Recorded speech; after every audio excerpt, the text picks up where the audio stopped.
اتفاق سے ایک عملی سائنسدان سے دوستی ہو گئی۔ وہ کسی لیبارٹری میں کام کرتے تھے، ان سے بات چیت ہوتی رہتی تھی۔ اس پر مجھے بھی شوق ہو گیا اور میں بھی فارغ اوقات میں اس کے ساتھ ہی کام کرنے لگا۔ بس اس طرح میں نے اس سلسلے میں کافی کچھ سیکھ لیا۔ اب ریٹائرمنٹ کے بعد ظاہر ہے پڑھنے پڑھانے والا سلسلہ تو ختم ہو گیا ہے، اس لیے اب صرف یہی کام ہے۔ اس سے وقت اچھا گزر جاتا ہے، پروفیسر نے جواب دیتے ہوئے کہا۔ آج کل آپ کس پروجیکٹ پر کام کر رہے ہیں؟ ٹائیگر نے دلچسپی لیتے ہوئے اشتیاق بھرے لہجے میں کہا۔ لیزر ٹائپ کی 9 دریافت شدہ ریز ہیں جنہیں فورکوٹ ریز کہا جاتا ہے، کیونکہ ان کی دریافت کا صحرا پروفیسر فورکوٹ کے سر ہے، اس لیے ان کے نام پر اس ریز کا نام رکھا گیا ہے۔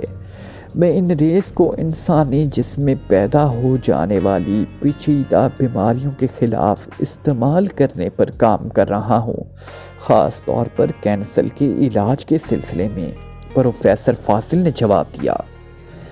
لیکن جہاں تک میرا علم ہے، فورکوٹ ریز تو انسانی جسم کے لیے انتہائی مضر ہیں۔ یہ تو دفاعی ہتھیاروں کے سلسلے میں استعمال کی جا رہی ہیں، ٹائیگر نے حیران ہوتے ہوئے کہا۔ اس کا مطلب ہے کہ سائنس تمہاری نہ صرف دلچسپی قائم ہے بلکہ اس جدید مطالعہ بھی کرتے رہتے ہو۔ مجھے یہ سن کر واقعی خوشی ہوئی ہے، ورنہ یہاں تو اچھے سائنسدانوں کو فورکوٹ ریز کا نام تک معلوم نہیں ہے۔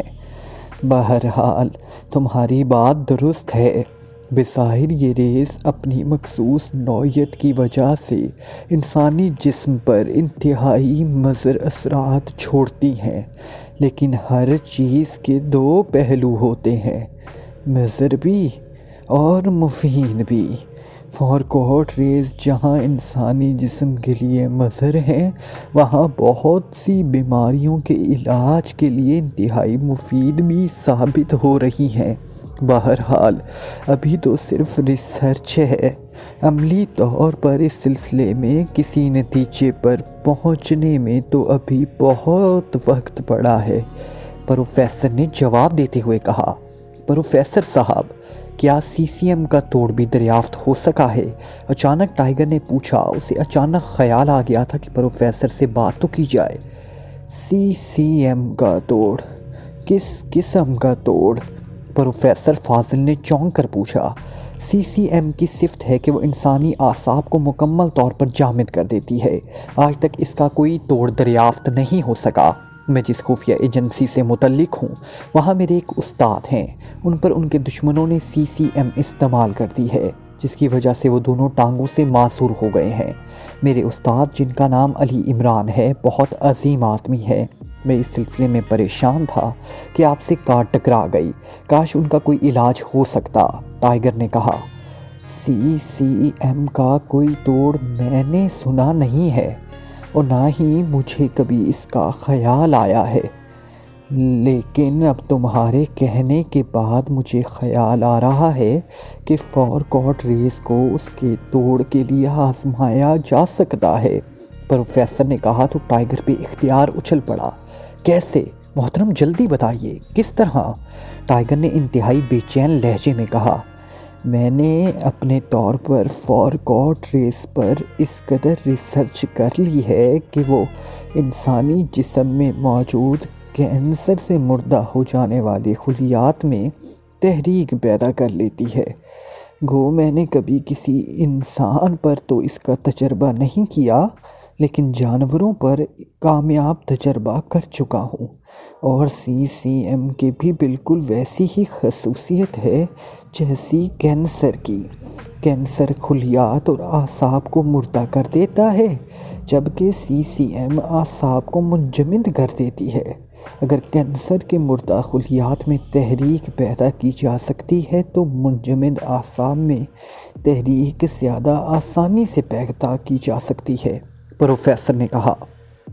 لیکن اس کے مضر اثرات وہ کیسے دور کریں گے؟ ٹائیگر نے بے چین سے لہجے میں کہا۔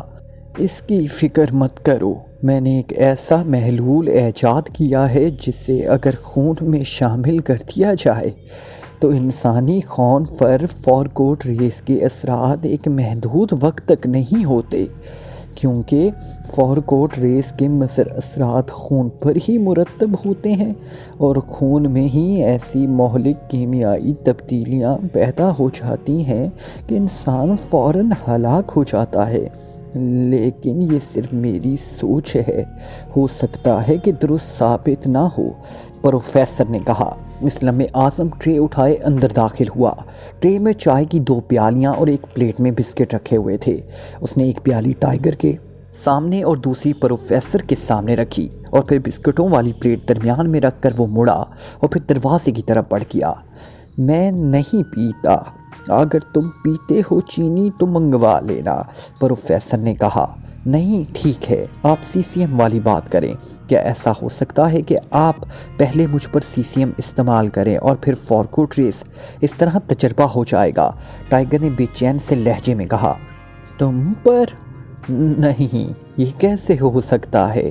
اگر میرا تجربہ ناکام رہا تو تم بھی معذور ہو سکتے ہو۔ نہیں، یہ ناممکن ہے، پروفیسر نے کہا۔ پھر کس طرح تجربہ ہو سکتا ہے؟ ٹائیگر نے بے چین سے لہجے میں کہا۔ تمہارے استاد پر ہو سکتا ہے، وہ تو پہلے ہی سی سی ایم کا شکار ہو چکے ہیں۔ اگر فارکوٹ ریس نے کام دکھایا تو وہ ٹھیک ہو جائے گا، نہ بھی ہوا تو بہرحال وہ تو پہلے سے ہی شکار ہے، پروفیسر نے کہا۔ نہیں پروفیسر صاحب، ہو سکتا ہے کہ تجربہ ناکام ہونے سے کوئی اور اثرات پیدا ہو جائیں اور عمران صاحب کو میں معمولی سی تکلیف بھی نہیں پہنچا سکتا، اس لیے آپ مجھ پر ہی یہ تجربہ کریں، ٹائیگر نے منت کرتے ہوئے کہا۔ حیرت ہے کہ اس دور میں بھی تم جیسے لوگ موجود ہیں جو دوسروں کی خاطر اپنی زندگی داؤ پر لگا سکتے ہیں۔ آفرین ہے تم پر۔ بہرحال جو کچھ تم کہہ رہے ہو وہ میں نہیں کر سکتا، البتہ ایک کام اور ہو سکتا ہے کہ میں جانور پر سی سی ایم استعمال کر کے پھر فارکوٹ ریس کا تجربہ کر دیکھوں۔ میرے پاس ایک بندر کا بچہ موجود ہے، اس پر یہ تجربہ کیا جا سکتا ہے۔ وہ میرا پالتو ہے اور اس سے بےحد مانوس ہوں، لیکن بہرحال وہ انسان سے زیادہ قیمتی نہیں ہے، اور اگر تجربہ کامیاب ہو گیا تو یہ بہت بڑی دریافت ہوگی، پروفیسر نے کہا۔ آپ کا شکریہ پروفیسر صاحب، آپ نے تجربے کے لیے اپنے پالتو بندر کا انتخاب کیا، لیکن آپ اپنے پالتو بندر کی بجائے عام بندر پر تجربہ کریں۔ میں آپ کو ابھی مارکیٹ سے بندر لا دیتا ہوں، ٹائیگر نے کہا۔ مارکیٹ سے؟ تو کیا یہاں بندروں کی بھی کوئی مارکیٹ ہے؟ پروفیسر نے حیران ہوتے ہوئے کہا۔ کیا چیز نہیں بکتی؟ آپ بے فکر رہیں، مجھے اجازت دیں، میں بندر لے آتا ہوں۔ آپ اس دوران تجربے کی تیاری کریں، ٹائیگر نے اٹھتے ہوئے کہا۔ ٹھیک ہے، لے آؤ، پروفیسر نے کہا تو ٹائیگر اٹھ کر تیزی سے دروازے کی طرف بڑھ گیا۔ اس کو نہ جانے کیوں امید سی لگ گئی تھی کہ اللہ تعالیٰ اپنا فضل کر دے گا۔ تھوڑی دیر بعد اس کی کار شہر کے اس علاقے کی طرف خاصی تیز رفتاری سے بڑھی چلی جا رہی تھی جہاں اس قسم کے جانور فروخت کیے جاتے تھے۔ پھر اس کو واپس پروفیسر کی کوٹھی تک پہنچنے میں 2 گھنٹے لگ گئے۔ اس نے مارکیٹ سے 2 بندر اور 2 خرگوش خرید لیے تھے اور پھر چاروں کے پنجرے اس نے کار کی اوپری سیٹ پر رکھے ہوئے تھے تاکہ اگر ایک جانور پر تجربے کے دوران گڑبڑ ہو جائے تو دوسرے پر کام کیا جا سکے۔ کوٹھی کے گیٹ کے سامنے کار روک کر وہ نیچے اترا، پھر اس نے آگے بڑھ کر کال بیل کا بٹن پریس کر دیا۔ چند لمحوں بعد اعظم باہر آ گیا۔ آپ آ گئے، میں پھاٹک کھولتا ہوں، پروفیسر صاحب نے مجھے ہدایات دے دی ہیں، اعظم نے کہا اور مڑ کر اندر چلا گیا۔ ٹائیگر واپس آ کر ڈرائیونگ سیٹ پر بیٹھ گیا۔ چند لمحوں بعد پھاٹک کھل گیا اور ٹائیگر کار اندر پورچ میں لے گیا۔ پھر کار سے اتر کر اس نے کار کا اوپری دروازہ کھولا اور بندروں اور خرگوش کے پنجرے باہر نکال کر رکھ لیے۔ اس دوران اعظم بھی پھاٹک بند کر کے آ گیا اور حیرت سے ان پنجروں کو وہ دیکھ رہا تھا۔ پروفیسر صاحب کہاں ہیں؟ ٹائیگر نے اعظم سے پوچھا۔ وہ نیچے تہہ خانے میں ہیں، انہوں نے کہا ہے کہ جیسے ہی آئیں تو میں آپ کو وہیں لے آؤں۔ کیا یہ پنجرے بھی وہیں لے جانے ہیں؟ اعظم نے کہا۔ ہاں، ایک پنجرا تم اٹھا لو، ایک میں اٹھا لیتا ہوں، ٹائیگر نے کہا تو اعظم نے خرگوشوں والا پنجرا اٹھا لیا جبکہ بندروں والا پنجرا ٹائیگر نے اٹھا لیا، اور پھر اعظم کی رہنمائی میں وہ ایک چھوٹے سے تہہ خانے میں پہنچ گیا جسے واقعی سائنسی لیبارٹری کی شکل دے دی گئی تھی۔ اوہ، یہ تو تم کافی سارے جانور لے آئے ہو،